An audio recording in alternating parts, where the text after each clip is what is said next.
நீர் சொன்னால் எல்லாமாகும். உம் சொல்லால் என் ஜீவன் வாழும். உம் கண்கள் என்னை தேடும். இயேசு கிறிஸ்துவின் நாமத்தில் இந்த பகுதியில் குடியிருக்கிற ஒவ்வொரு குடும்பங்களையும் ஏசப்பாவின் நாமத்தில் வாழ்த்துகிறோம். இந்த இடத்திலையும் ஒரு 20 நிமிஷம் ஜெபமும், இந்த கடைசி காலத்தில் பூலோகம் எங்கிலும் இருக்கிற ஜனங்களுக்கு என்ன சொல்லணுமோ அந்த கடைசி கால செய்தியை அருமையான இயேசு கிறிஸ்து பூலோகம் எங்கிலும் இருக்கிற ஜனங்களுக்கு சொல்லும்படி ஆண்டவர் எங்களுக்கு கட்டளையிட்டு இருக்கிறார். ஆகவே நாங்கள் இந்த இடத்துல வந்திருக்கிறோம். நீங்கள் விரும்பினால் இந்த ஜெபத்தில் இணைந்து கொள்ளலாம். அப்படி இணைந்து கொண்டால் நிச்சயமாய் கடைசி காலத்தை குறித்ததான செய்தி உங்களுக்கும் அது பிரயோஜனமாக இருக்கும், உங்களுக்கும் ஆசீர்வாதமாக இருக்கும். இப்போதும் இந்த ஜெபத்திற்கு ஆரம்ப ஜெபமாக நம் நடுவில் கூடங்குளம் பகுதியில் பூரண சுவிசேஷ பெந்தேஸ்து சபையில் கர்த்தருடைய பணியை செய்கிற அனிஷேக் அவர்கள் முன்னே வந்து ஒரு ஜெபம் ஏறெடுப்பார்கள்.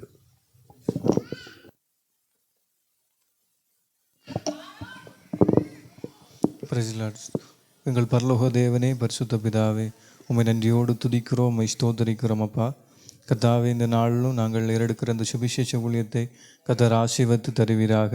அநேக ஜனங்களுடைய இருதயங்கள் தொடப்படட்டும். மிகுந்த ஆசீர்வாதம் உள்ளதாய் கர்த்தர் மாற்ற வேண்டும்படியாக ஜெபிக்கிறோம். உடைய நாமத்திற்கு மகிமை உண்டாகட்டும். இயேசு கிறிஸ்துவின் நாமத்தில் கேட்கிறோம் எங்கள் ஜீவனுள்ள பிதாவே, ஆமென்.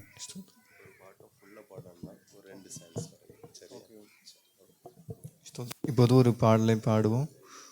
இயேசு வாழ்வு கொடுக்கிறார், இன்றே அவரிடம் நம்பி வா. இயேசு வாழ்வு கொடுக்கிறார், இன்றே அவரிடம் நம்பி வா. இயேசு வாழ்வு கொடுக்கிறார். ஆறுதல் இல்லையோ, அலைந்து தவிக்கின்றாயோ.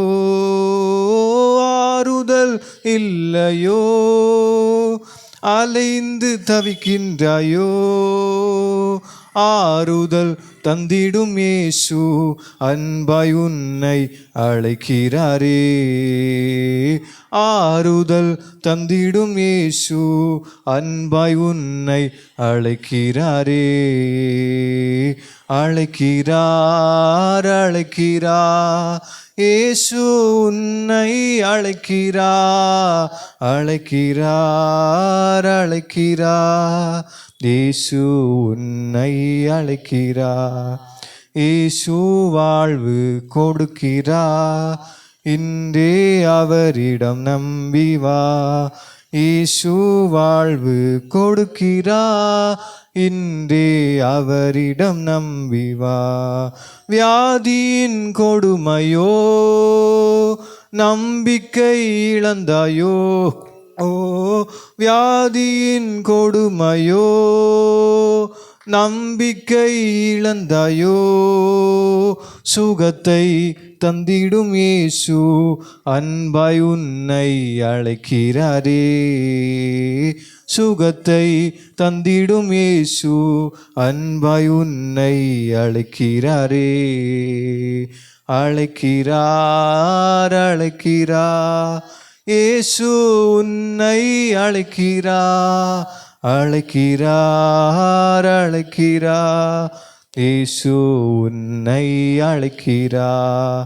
இயேசு வாழ்வு கொடுக்கிறார், இன்றே அவரிடம் நம்பி வா. இயேசு வாழ்வு கொடுக்கிறார், இன்றே அவரிடம் நம்பி வா.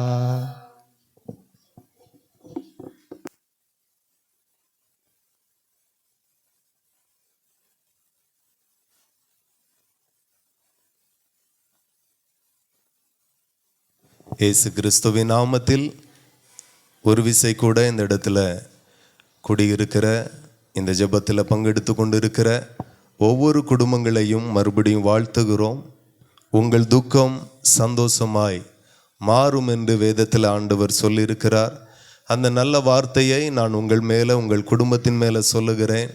உங்கள் துக்கம் சந்தோஷமாய் நிச்சயமாய் மாறும்.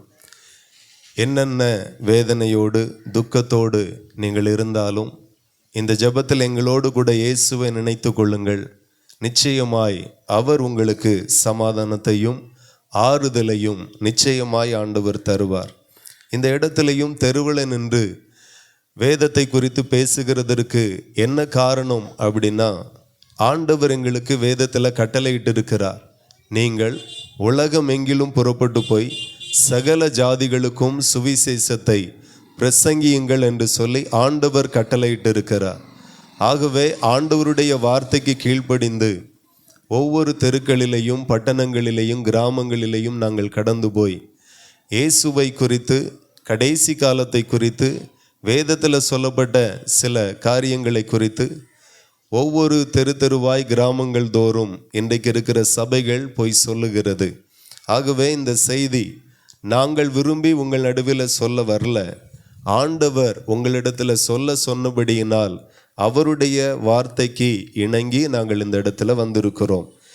இந்த பூமியில் நீங்கள் பார்த்தீங்கன்னா எல்லாருமே நான் ஆசீர்வாதமாக இருக்கணும், சுகமாக இருக்கணும், சமாதானமாக இருக்கணும், சந்தோஷமாக இருக்கணும் அப்படின்னு தான் எல்லாரும் விரும்புகிறாங்க. நான் நல்லா இருக்கணும், என் குடும்பம் நல்லா இருக்கணும், என் பிள்ளைகளுடைய எதிர்காலம் ரொம்ப ஆசீர்வாதமாக இருக்கணும், இதை தான் எல்லாரும் விரும்புகிறாங்க. ஆனால் ஆசீர்வாதம் எப்படி வரும்? யார் ஆசீர்வதிக்கப்படுவா? யாரை தேவன் ஆசீர்வதிக்க விரும்புகிறார்? அந்த ரகசியம் மாத்திரம் நமக்கு தெரிஞ்சிட்டு அப்படின்னா நிச்சயமாகவே நீங்களும் உங்களுடைய தலைமுறைகளும் அளவில்லாமல் ஆசீர்வாதமாக இருப்பார்கள். இவ்வளவு அழகான பூமியை ஆண்டவர் சிருஷ்டித்திருக்கிறார். நீங்கள் காண்கிறவைகளையும் இது நாள் வரையிலும் காணாதவைகளையும் சர்வ வல்லமை உள்ள தேவனாகிய கர்த்தர் படைத்திருக்கிறார், சிருஷ்டித்திருக்கிறார், உருவாக்கி இருக்கிறார். இப்போ இந்த பூமியில் ஒவ்வொரு பேரும் தனக்கு பிடிச்ச மாதிரி, தான் விரும்புகிற மாதிரி மற்றவர்களை பார்த்து அல்லது சினிமாவை பார்த்து வாழுகிறார்கள். இது நல்லா இருக்கு, இந்த வாழ்க்கை நல்லா இருக்கு. சிலரை பார்த்தீங்கன்னா ரவுடியாக வாழுகிற வாழ்க்கை ரொம்ப பிடிச்சிருக்கும். அடிதடி பண்ணுகிற வாழ்க்கை, ரவுடித்தனம் பண்ணி வாழுகிற வாழ்க்கை, சண்டித்தனம் பண்ணி வாழுகிற வாழ்க்கை ரொம்ப பிடிச்சிருக்கும். அது ஒரு பெரிய பந்தான் நினைப்போம். ஆனால் ஆண்டவர் வேதத்தில் சொல்லுகிறார், கத்தி எடுத்தவன் கத்தியால் தான் சாவானான். அப்போ அவன் எவ்வளோ பெரிய கொம்பனாக இருந்தாலும் அவனுடைய முடிவு ஆண்டவர் எழுதி வச்சிருக்கிறார். நீ கத்தி எடுத்துட்டா, கொலை செய்துட்டா, உனக்கு அதே தான் சம்பவிக்கும். எதை விதைக்கிறாயோ அதையே நீ அறுப்பாய் என்று ஆண்டவர் வேதத்தில் எழுதியிருக்கிறார். ஸோ இந்த பூமியில் பலர் பல விதத்தில் வாழலாம். ஆனால் ஆசீர்வாதம் எந்த மாதிரியாய் வாழ்ந்தா வரும் அப்படிங்கிறத ஆண்டவர் வேதத்தில் எழுதியிருக்கிறார். அதையும் சொல்லி கடைசி காலத்தை குறித்து சொல்லி என்னுடைய வார்த்தையை நான் நிறைவு செய்ய விரும்புகிறேன். கவனிக்கணும், ஆண்டவர் சங்கீதம் 37:27 ஆண்டவர் இவனமாக எழுதியிருக்கிறார், தீமையை விட்டு விலகி நன்மை செய், என்றென்றைக்கும் நிலைத்திருப்பாய் என்று ஆண்டவர் வேதத்தில் எழுதியிருக்கிறார். அப்போ ஒரு மனுஷன் நிலைத்திருக்கணும் அப்படின்னா இந்த பூமியில் உங்கள் குடும்பம் நிலைத்திருக்கணும், உங்கள் வீடு நிலைத்திருக்கணும், உங்கள் தொழில், உங்கள் வியாபாரம், உங்கள் தலைமுறைகள் நிலைத்திருக்கணும் அப்படின்னா நீங்கள் அதற்கு ஒன்று செய்யணும், தீமை விட்டு விலகணும். அடுத்து செய்ய வேண்டியது நன்மை செய்யணும். சிலர் இதை அப்படியே தலைகீழ செய்வாங்க. எப்படின்னா நிறைய தீமை செய்வாங்க, கொஞ்சம் நன்மை செய்வாங்க. ஒரு பிறந்த நாள், கல்யாண நாள் அப்படின்னா, ஒரு விசேஷம், ஒரு நல்ல நாள் அப்படின்னா முதியோர் இல்லத்துக்கு போகணும், சாப்பாடு கொடுக்கணும், ஏழைகளுக்கு ட்ரெஸ் வாங்கி கொடுக்கணும், வருஷத்தில் ஒருக்கா முடிஞ்சுது. 364 நாளும் துன்மார்க்கமாக வாழ்ந்துட்டு ஒரு நாள் மட்டும் நன்மை செய்கிறது. இந்த மாதிரியான வாழ்க்கைக்கு ஒரு நாளும் ஆசீர்வாதமாக இருக்காது. ஒரு மனுஷன் ஆசீர்வாதமாக இருக்கணும், அவன் ஆசீர்வதிக்கப்படணும், அவன் குடும்பம் ஆசீர்வதிக்கப்படணும்னா தீமையை விட்டு முதல்ல விலகி நன்மை செய்யணும். இன்னைக்கு நிறைய பேர் தீமையாய் வாழுகிற வாழ்க்கையே ரொம்ப விரும்புகிறாங்க. நல்ல தீமை செய்யணும், நல்ல பாவம் செய்யணும், விபச்சாரம் செய்யணும், குடிப்பழக்கத்தில் மூழ்கி இருக்கணும், இப்படியெல்லாம் விரும்புகிறார்கள். ஆனால் ஆண்டவர் சொல்லுகிறார், தீமை விட்டு விலகி நன்மை செய், என்றென்றைக்கும் நிலைத்திருப்பாய் என்று ஆண்டவர் சொல்லுகிறார். நீங்க ஆசீர்வாதமாக இருக்கணும், உங்க குடும்பம் நிலை நிற்கணும் அப்படின்னா நீங்க தீமை விட்டு விலகணும். நீ நன்மை செய்தால் மேன்மை இல்லையோ, நன்மை செய்யாவிட்டால் பாவம் உன் வீட்டு வாசப்படியில் படுத்திருக்கும் என்று ஆண்டவர் வேதத்தில் எழுதியிருக்கிறார். அப்போ நன்மை செய்தால்தான் மேன்மை உண்டு. எவ்வளோ நன்மை செய்வீங்களோ அவ்வளோ நீங்கள் ஆசீர்வாதமாக இருப்பீங்க. இன்னைக்கு பெற்றெடுத்த பிள்ளைகள் சொந்த தாய் தகப்பனுக்கு நன்மை செய்கிறதில்ல. பெற்ற பிள்ளைகளை தாய் தகப்பனை வேதனைப்படுத்துகிறதும் அடிக்கிறதும் தூசணமாய் பேசுகிறதும் ஒரு சாதாரண வாழ்க்கை முறையாய் மாறி போச்சு. ஆனால் ஆண்டவர் சொல்லுகிறார், நன்மை செய்தால்தான் உனக்கு மேன்மை இருக்கும். நன்மை செய்யல் அப்படின்னா வாழ்க்கையில் மேன்மை வராது. இன்னைக்கு நன்மை செய்யாமல் மேன்மை மட்டும் விரும்புகிறார்கள் மனுகுலம். கிறிஸ்தவம் எப்படி என்னால் அது கிறிஸ்து மதத்தை போதிக்கும்படி வராமல் மார்க்கத்தை போதிக்கும்படி வந்திருக்கிறார். ஆகவே ஒரு மனுஷன் விரும்புகிறதை செய்யாமல், ஒரு மனுஷனை உண்டாக்கின தேவன் விரும்புகிறதை ஒரு மனுஷன் செய்வானானால் நிச்சயமாய் அவன் ஆசீர்வாதமாய் இருப்பான். ஆகவே இந்த சத்தத்தை கேட்கிற நீங்கள் தீமை விட்டு விலகுங்க, நன்மை செய்யுங்க. எவ்வளோ நன்மை செய்ய முடியுமோ அவ்வளோ செய்யுங்க. பெற்றோருக்கு செய்யுங்க, உடன்பிறப்புகளுக்கு செய்யுங்க, மற்றவர்களுக்கு செய்யுங்க, தெருவில் இருக்கிறவர்களுக்கு செய்யுங்க, பக்கத்தில் இருக்கிறவர்களுக்கு செய்யுங்க. இன்னைக்கு பார்த்தீங்கன்னா நிறைய பேர் பக்கத்து வீட்டிலேயே ஒரு ஐக்கியம் இல்லை, ஒரு மனம் இல்லை, ஒற்றுமை இல்லை, பயங்கரமான பிரச்சனை. ஆனால் எவ்வளோ முடியுமோ அன்போடும் ஐக்கியத்தோடு நீங்கள் இருப்பீர்களானால் நிச்சயமாக நீங்களும் உங்கள் குடும்பமும் ஆசீர்வாதமாக இருக்கும். ஆகவே இந்த மாதிரியான நல்ல வார்த்தையை தான் மனுகுலத்திற்கு பிரசங்கிக்கும்படி இயேசு என்கிற தேவன் இந்த பூமியில் வந்து சீசர்களை உருவாக்கினார். சீசர்கள் சபைகளை கட்டினார்கள். இன்றைக்கு சபையில் வருகிறவர்களுக்கும் இந்த வார்த்தை போதிக்கப்பட வேண்டும் என்கிறது கிறிஸ்துவினுடைய சித்தம். சபைக்கு வராதவர்களுக்கும் இந்த வார்த்தை போய் சேர வேண்டும் என்கிறது தேவனுடைய சித்தத்தில் ஒன்றாயிருக்கிறது. நீங்கள் நன்றாய் கவனித்தீர்களானால் ஒரு மனுஷனால் தொடங்கப்பட்ட மதமானால் ஒரு மாவட்டத்தோடு மாநிலத்தோடு நின்று போகும். ஆனால் இந்த மதத்தை தோற்றுவித்தவர் வானத்தையும் பூமியும் உண்டாக்கின சர்வ வல்லமை உள்ள தேவன். ஆகவே பல தேசங்களுக்கு அவருடைய வார்த்தையை மனிதர்கள் தடை பண்ணினாலும் இன்றைக்கு அது போய்கொண்டே இருக்கிறது. அப்படி இயேசு கிறிஸ்து 2000 ஆண்டுகளுக்கு முன்பதாக இந்த பூமியில் பிறந்தார். அப்படியே பிதாவின் சித்தத்தை பிரசங்கித்தார். இயேசு கிறிஸ்து இந்த பூமிக்கு வந்தது நீங்கள் பார்த்தீங்கன்னா ஒரு 3 காரியத்திற்காக, அநேக காரியத்தை சொல்லலாம், ஆனால் சுருக்கமாக 3 காரியத்திற்காக இயேசு கிறிஸ்து இந்த பூமியில் வந்தார். இயேசு கிறிஸ்து இந்த பூமியில் வந்தார். இப்போ தீமையை விட்டு விலகி நன்மை செய், என்றென்றைக்கும் நிலைத்திருப்பாய் என்று ஆண்டவர் சொல்லுகிறார். அப்போ நீங்கள் நிலைத்திருக்கணும்னா தீமை விட்டு விலகணும், நன்மையை செய்யணும். இந்த வார்த்தை உங்களுக்கு தெரியாமல் நிறைய தீமை செய்திருப்பீர்கள். அதனால் நிறைய காரியம் வாய்க்காமல் போயிருக்கும். நிறைய காரியம் உங்களுக்கு நிலை நின்று இருக்காது. அது வாகனமாக இருக்கட்டும், சொத்தாக இருக்கட்டும், வேலையாக இருக்கட்டும், வருமானமாக இருக்கட்டும், நிலை நின்று இருக்காது. ஒரு மனுஷன் பாவம் செய்தால் அவன் மேலே சாபங்கள் வரும். நீங்கள் நன்றாய் கவனித்தால் சாபம் ஒரு மனுஷனையும் சும்மா விடாது. சாபம் பயங்கரமானது, மோசமானது. சில பாவத்தினால் வந்த சாபம் எப்படி இருக்கும் அப்படின்னா இளம் வயதின் மரணத்தை கொண்டு வரும், குழந்தை பாக்கியத்தை தடை பண்ணும், கடன்காரனாக நம்மளை தள்ளிவிடும். எவ்வளோதான் உழைப்போம், ஆனால் கடனாகவே இருக்குமே தவிர மீதம் வராது, நிறைவு இருக்காது, சம்பூரணம் இருக்காது, பரிபூரணம் இருக்காது. இப்படிப்பட்ட காரியம் எல்லாம் நிறைய குடும்பத்தில் பார்க்கிறோம். இளம் வயதின் மரணத்தை நம்ம பார்க்கிறோம். அதே போல் நீங்கள் பார்த்தீங்கன்னா நிறைய பேருடைய வாழ்க்கையில் இந்த மாதிரி நிறைய வேதனையான காரியங்கள் இருக்கிறது. ஆகவே இன்றைக்கு எனக்கு தெரியாமல், வேத வசனம் தெரியாமல் நான் தீமை விட்டு விலகாமல் தீமையாகவே வாழ்ந்துட்டேன். நீங்கள் சொல்லுகிற சாபம் என்னுடைய குடும்பத்தின் மேலே இருக்கிறது.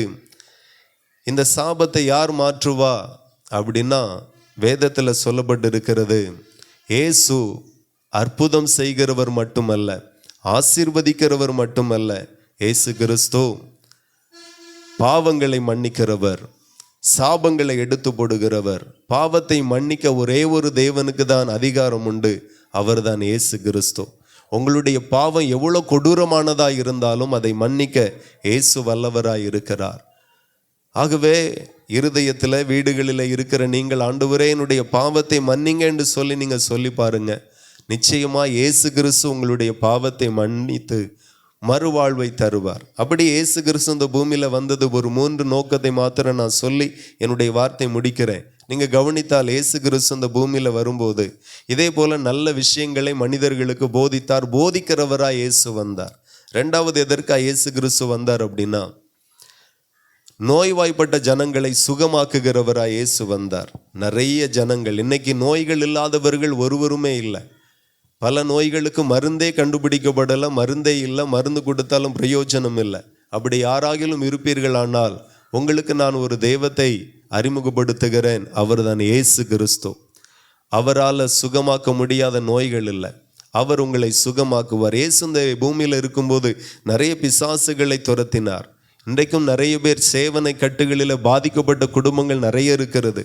நான் சொல்லுகிறேன், இயேசுவால் உங்கள் சேவனை கட்டுகளை உடைக்க முடியும். சிலருக்கு 7 வருஷத்துக்குன்னு வச்சுருப்பாங்க, 5 வருஷத்துக்குன்னு வச்சுருப்பாங்க, அது வரைக்கும் முன்னேற முடியாது. பயங்கர நோய்வாய்ப்பட்டு பண இழப்பு, இந்த மாதிரியான சூழ்நிலைகளில் இருந்தால் நீங்கள் இயேசுவை நோக்கி கூப்பிடுங்க. எந்த மந்திரவாதிகள் பயங்கரமான மந்திரத்தை ஏவி, வாதைகளை ஏவி குடும்பத்திற்கு விரோதமாய் அனுப்பினாலும் வீட்டிற்குள்ளாய் இருக்கிற நீங்கள் இயேசுவை நீ கூப்பிடுவீர்களானால் நிச்சயமாய் இனி அந்த மந்திரவாதம் உங்களிலே பலன் செய்யாது. ஒரு நாள் நாங்களும் இதே போல மாந்திரிக கட்டுகளில் இருந்தோம். அன்றைக்கு இந்த மந்திரத்தினுடைய கட்டுகளிலிருந்து வெளியே வரக்கு பல மந்திரவாதிகளிடத்தில் போனோம், பணம் வாங்கினார்கள், ஆனால் விடுதலையை பெற்றுக்கொள்ள முடியலை எங்களால். ஆகவே இயேசு கிறிஸ்துவனிடத்தில் வந்தோம். இயேசு கிறிஸ்து மாந்திரிக கட்டுகளை உடைத்து எங்களை சுகமாக்கினார், எங்களை ஆசீர்வதித்தார். ஆகவே இயேசுவை நாங்கள் பிரசங்கிக்கிறோம். இயேசு சுகமாக்குகிறவர், மாந்திரிக கட்டுகளை உடைக்கிறவர். இயேசு நல்லவராயிருக்கிறார். ஆகவே இயேசு கிறிஸ்துவினுடைய அற்புதத்தை வேதத்தில் சொல்லப்பட்டிருக்கிறது. அவர் செய்த அற்புதத்தை ஒரு புஸ்தகம் போட்டு எழுதினா உலகம் கொள்ளாத அவ்வளோ அற்புதத்தை செய்தார், இன்றைக்கும் செய்து கொண்டிருக்கிறார். ஆகவே உங்களுக்கு அற்புதம் தேவையானால் பல மனிதர்களிடத்தில், பல மந்திரவாதிகளிடத்தில் நீங்கள் போயிருக்கலாம். ஒரே ஒரு முறை இயேசுவினிடத்தில் வந்து பாருங்க, இயேசுவேனி கூப்பிட்டு பாருங்க, அவர் உங்களுக்கு அற்புதத்தை செய்வார். அப்படியே இயேசு கிறிஸ்து 3வதாக எதற்காக வந்தார் அப்படின்னா, 3வது காரியம், இந்த பூமியில் ஒவ்வொரு மனுஷனும் செய்த பாவத்திற்காக ஒரு காலத்தில் ஆசரிப்பு கூடாரத்தில் வேதத்தில் எழுதப்பட்டு இருக்கிறது, மனுஷனுடைய பாவத்திற்காக மிருகங்கள் பலி செலுத்தப்பட்டது. அப்படி செலுத்தும் போது மனுஷனுடைய பாவம் மன்னிக்கப்பட்டு அந்த மனுஷனுக்கு ஒரு தீர்வு கிடைக்கிறது, பாவத்திலிருந்து சாபத்திலிருந்து ஒரு விடுதலை கிடைக்கிறது. அதெல்லாம் ஒரு ஆராதனை முறையாக நடந்து கொண்டு வந்தது. இப்போ இயேசு கிறிஸ்து வந்த பிறகு எல்லா மனுஷனுடைய பாவத்தையும் தன்மேலே ஏற்றுக்கொண்டு சிலுவையை சுமந்து சிலுவையில் அறையப்பட்டு இரத்தத்தை சிந்தி ஜீவனை கொடுத்தார். ஆகவே இயேசு கிறிஸ்து இந்த பூமியில் எதற்காக வந்தார் அப்படின்னா, ஒவ்வொரு மனுஷனுடைய பாவத்திற்காக தன்னையே ஆடு பலியாகுகிறது போல, மாடு பலியாகுகிறது போல இயேசு கிறிஸ்து தன்னையே பலியாக்கும்படி இயேசு கிறிஸ்து இந்த பூமியில் வந்தார். நீங்கள் நினைக்கலாம், நான் செய்த பாவத்தை இயேசுவால் எப்படி மன்னிக்க முடியும்? இயேசு எனக்காக தான் மரித்தார், எனக்காக தான் ரத்தம் சிந்தினார், எனக்காக தான் சிலுவை சுமந்தார், எனக்காக தான் சிலுவையில் அடிக்கப்பட்டார். இயேசுவே, நீர் எனக்காக செய்த பலியை நான் விசுவாசிக்கிறேன், நம்புகிறேன், என் பாவத்தையும் மன்னிங்கன்னு நீங்கள் சொன்னா நிச்சயம் ஆண்டவர் மன்னித்து பாவத்திலிருந்து விடுதலையை ஆண்டவர் நிச்சயம் உங்களுக்கு தருவார். இப்படியே இந்த 3 காரியத்திற்காக இயேசு கிறிஸ்து இந்த பூமியில் வந்தார். அதே போல் நீங்கள் கவனிங்க, இயேசு கிறிஸ்து இந்த பூமியில் இருக்கும்போது சீசர்களிடத்தில் ஒரு வார்த்தையை சொன்னார், நான் இந்த உலகத்தின் கடைசி நாட்களில் நான் மறுபடியும் வருவேன். இன்னைக்கு எல்லாருக்கும் தெரியும், ஒரு நாள் இந்த பூமி அழிய போகிறது என்று சொல்லி. நீங்கள் நினைக்கலாம், இயேசு கிறிஸ்து வந்தா என்ன, பூமி அழிஞ்சா என்ன, எனக்கு என்ன சம்பந்தம் அப்படின்னு நீங்கள் நினைக்கலாம். இல்லை, இயேசு கிறிஸ்துனுடைய வருகைக்கும் இந்த பூமியினுடைய முடிவுக்கும் உங்களுக்கும் இயேசுவுக்கும் நிச்சயமாய் ஒரு சம்பந்தம் உண்டு. இயேசு கிறிஸ்து இனி 2000 ஆண்டுகளுக்கு முன்பதாக வந்தார். அதே போல் இந்த பூமியினுடைய கடைசி நாட்கள்லையும் இயேசு கிறிஸ்து வரப்போகிறார். அப்போ என்ன நடக்கும் அப்படின்னா, சீசர்கள் கேட்டாங்க, உம்முடைய வருகைக்கும் உலகத்தினுடைய முடிவுக்கும் அடையாளம் என்ன? ஸோ அடையாளத்தில் கிட்டத்தட்ட அநேக அடையாளம் வேதத்தில் சொல்லப்பட்டிருக்கிறது. நான் உங்களுக்கு ஒரே ஒரு அடையாளத்தை சொல்லி என்னுடைய வார்த்தையை முடிக்கிறேன். அது என்ன அடையாளம் என்றால் 2 பேதுரு 3:10 சொல்லப்பட்டிருக்கிறது. கர்த்தருடைய நாள் இரவிலே திருடன் வருகிறது விதமாய் வரும், அப்பொழுது வானங்கள் மட மட என்று அகன்று போகும், பூதங்கள் வெந்து உருகி பூமியும் அதில் உள்ள கிரியைகளும் எரிந்து போகும் என்று சொல்லப்பட்டிருக்கிறது. நீங்க கவனித்தால் இந்த பூமி அக்கினிக்கு இரையாக வைக்கப்பட்டிருக்கிறது.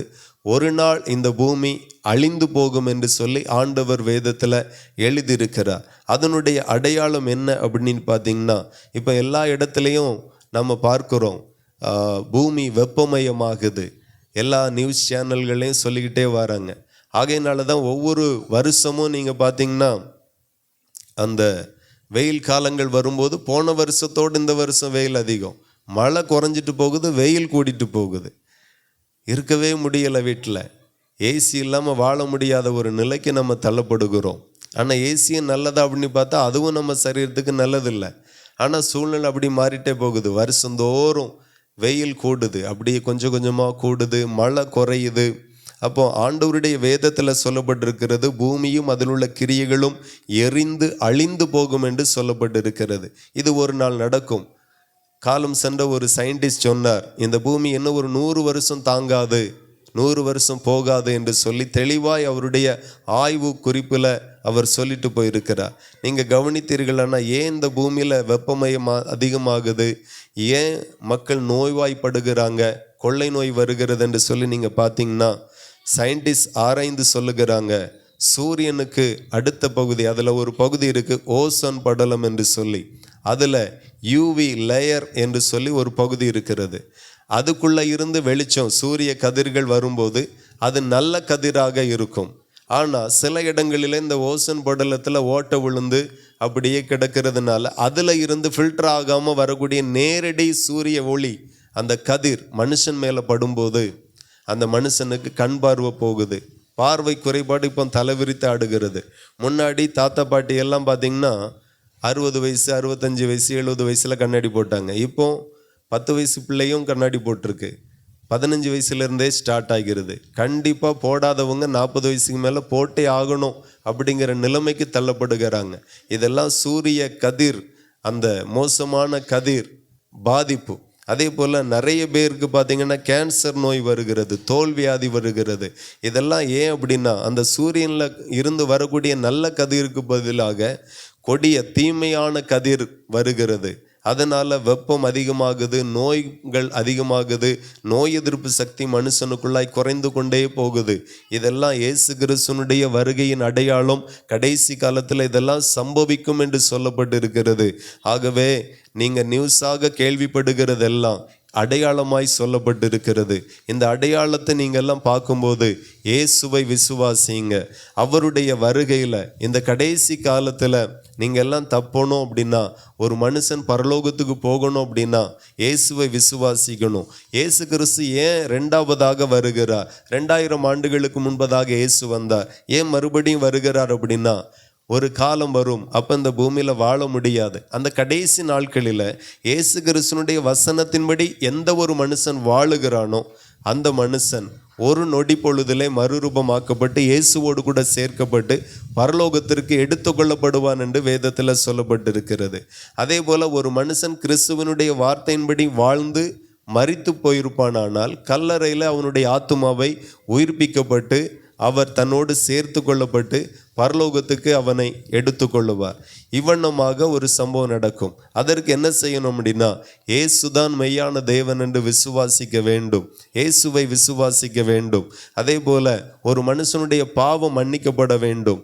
இன்றைக்கு திருச்சபைகளில் கொடுக்கப்படுகிற ஞானஸ்நானம் மத மாற்றத்திற்காக கொடுக்கப்படாமல் ஞானஸ்நானம் பாவ மன்னிப்புக்காக கொடுக்கப்படுகிறது.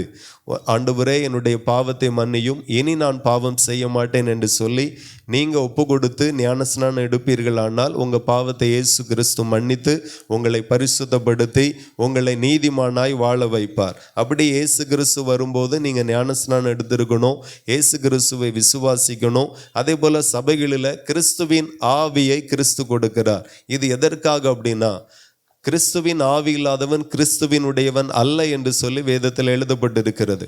ஒரு மனுஷன் பரலோகத்துக்கு போகணும் அப்படின்னா அவன் கிறிஸ்துவின் ஆவியை பெற்றிருக்கணும். நம்ம கிராமத்திலாம் சொல்லுவோம், பேய் பிடிச்சி அவளுக்கு பேய் பிடிச்சிருக்கு, அந்த பையனுக்கு பேய் பிடிச்சிருக்கு, வீட்டில் கிடந்து ஆடிக்கிட்டு இருக்காங்க. அப்படி செத்தவர்களுடைய ஆவி பிடிக்கிறத கேள்விப்படுகிறோம், பிசாசின் ஆவி பிடிக்கிறத கேள்விப்படுகிறோம். ஒரு செத்தவர்களுடைய மனுஷனுடைய ஆவி ஒரு மனுஷனுக்கு பிடிக்கும் அப்படின்னா ஆண்டவர் சொல்லுகிறார், என்னுடைய ஆவியை கொடுக்கிறேன். பரிசுத்த ஆவியை குறித்து சொல்லப்பட்டிருக்கிறது. அப்போ பரிசுத்த ஆவியை பெறுகிறது எவ்வளோ ஆசீர்வாதம் அப்படின்னா அது உன்னதத்தின் பலன். பரிசுத்த ஆவியானவர் தேவனுடைய பலன். அந்த பரிசுத்த ஆவியை எந்த மனுஷன் பெற்றிருக்கிறானோ அந்த மனுஷனுக்கு விரோதமாக எவ்வளோ பயங்கரமான சேவனை வைத்தாலும் ஒன்றுமே நடக்காது, ஒன்றுமே வராது, ஒன்றுமே அணுகாது. அவனாகவே இருப்பான். கொஞ்ச நாளைக்கு பார்க்கும், அதுக்கு பிறகு அந்த வாதை ஓடிரும். இதுதான் அந்த பரிசுத்த ஆவியானுடைய மகிமையும் வல்லமையுமாய் இருக்கிறது. இந்த பரிசுத்த ஆவியின் அபிஷேகத்தை பெற்ற மனுஷன்தான் கடைசி நாட்களில் மறுரூபமாக்கப்பட்டு இயேசுவோடு கூட எடுத்துக்கொள்ளப்படுவான். ஆகவே இந்த நல்ல செய்தியை தான் உங்களுக்கு சொல்லும்படி இயேசு என்கிற தெய்வம் என்னை அனுப்பி இருக்கிறார்.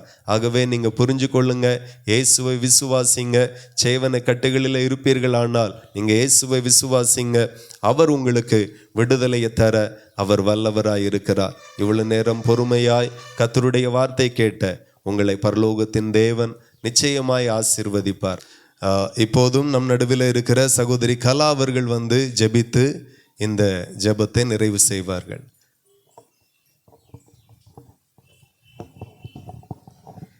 நாம் யாவரும் கண்களை மூடி ஜெபத்தை நிறைவு செய்வோம்.